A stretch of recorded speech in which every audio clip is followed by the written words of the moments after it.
Японууд бол манай энэ яг ски Монгол ноосны ноолуурн бүтээгдэхүүнүүдийг яг мэдсэн чанарын тэгээ ганцхан тэдний нэг нийлүүлэх тоон дээр манай улсаас яг гацаад идэм билээ. Тэгэхээр бид нар энийг кластер хэлбэрээр юм уу хоршоо хэлбэрээр хөгжүүлээд одоо тэр 170-80 саятай хүн амны зах зээл рүү ядаж нэг 2 сая 3 саяг нь явуулсан багтал болж байгаа байхгүй. Сайн байцгааны үзэгчтэй баялаг бүтээгч антрепренер нэвтрүүлгийн ээлж дугаарыг төчнөр ски болоноосоор гайхалтай бүтээл уралдаг Түмэн Цэсний компаниг онцолж байна.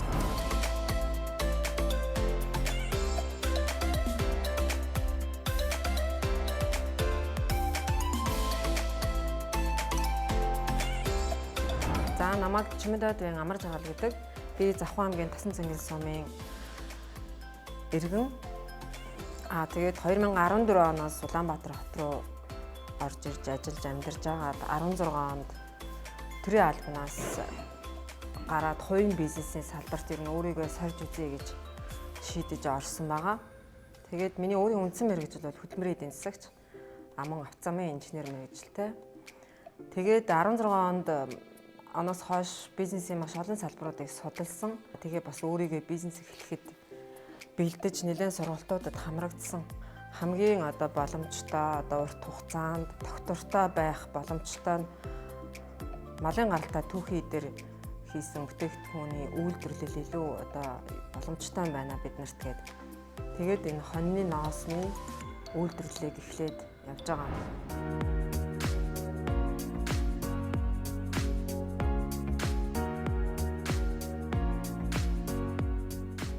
Ноосн бүтээгдэхүүн бидний хийж байгаа ски бүтээгдэхүүнд бол маш том зах зээл байгаа. Хэрэглэгчийн зах зээл. Тэгээд манайх жишээ нь бас энэ дөнгөж төрсэн хүүхдийн ийм няраа бойтог хийж эхэлсэн байгаа. Тэгээ энийг бас л бид нар өөрсдийнхөө бидний амьдрал ахуйгаас л бас сэтэж гаргаж энэ бүтээгдэхүүнийг гаргаж илээ л да. Бидний хүүхд байхад ээж маань хүүхдийн хүлэнд нь юу яадаг, үлгэтэй байхад даардаг. Тэгээл хоньны ноос эсвэл нэхий хүлэнд нь хийдэг. Тэгээ тийм өстэй багт юм дулаахан байсан юм чи энэгээр ер нь юм оймс хийвэл зүгээр юм байна гэ хийгээд үтсэн чинь маш гоё юм юу болж исэн. Манайх бас юм ноолуурын уловчийг гаргаж байгаа. Доороосоо дааж байгаагаа мэдэрдэггүй. Хүн чинь хүлнийхээ улнаас илүү даардаг. Тэгээ уул ингээд уланд ч гэсэн хүний бүх эд эрхтний мэдээллүүд нээдэг. Тэгээ хүн улнаас л даарчингууд бүх үед даарчдаг юм байна лээ. Тэгээд би энийг анх бас гаргаж байхдаа нэмгэн зузаанаар нь гаргасан өвлийн гутланд нь арай бид нар бол өвлийн гутлынхаар энийг хийж байгаа. 100 бол энээс нингэн хийчдэг. Тэгээ энийг бидний манай уловчийн давуу тал нь бол угаагаад хэрэглээд иж болдог. Тэгээд нэг автсан байхад бол энэ ямар урагдан, цоорн, илэгдэн гэж юм байдгүй. Тэгээ бид нар цаашдаа энэ уловчийг эхний ээлжинд дотоодын хэрэглэгчийнхаа зах зээлийг хангачаад дараа нь урд хойд 2 хөрш рүүгээ гарыг гэсэн ийм төлөвлөгөөтэй ажиллаж байгаа. Манай нутгийн брэнд бүтээгдэхүүн гаргаж өгөөч гэхэд манай багш өөрөө энэ хүннүү битүү ширмэл гутлыг биднэрт дизайнын технологитой бас зааж өгч исэн. Тэгээ энэ гутлын түүхий эд нь бол бүгд дандаа малын гаралтай түүхий байгаа. Ноос доотлох уулыг нь бол бид нар Монгол яг өхрийнхээ арьсыг Монгол аргаар боловсруулсан арьс ширээрээ хийцэн байгаа.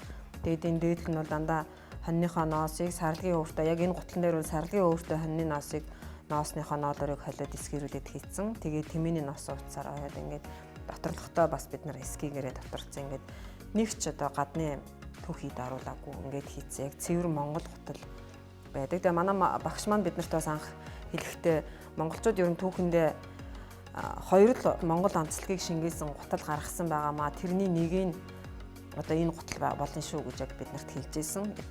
Хойд хөршөөс маш ихээр авчирж өмсдөг бараг хүн болгоно л цааны годон гуталтай байдаг шүү дээ. Тэгэхдээ бас тэр бол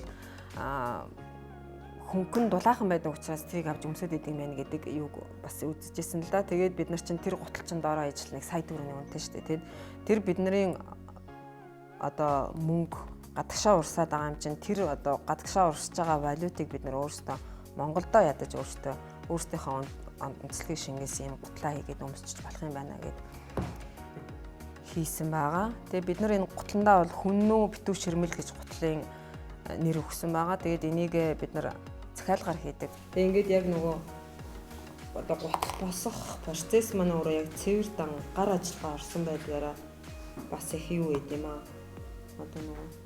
хэрэглэгчдэд илүү нөгөө үн цэнийг бүтээж өгдөг.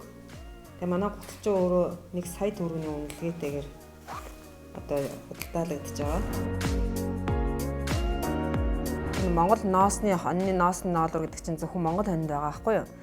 Тэгээд энэ ноосныхоо ноолуураар ингэж сайхан одоо түүхий идэ гаргаж байгаа юм чинь энүүгээрээ одоо өдөр тутмын гутлыг гаргая гэсэн яг ийм зорилго тавьсан.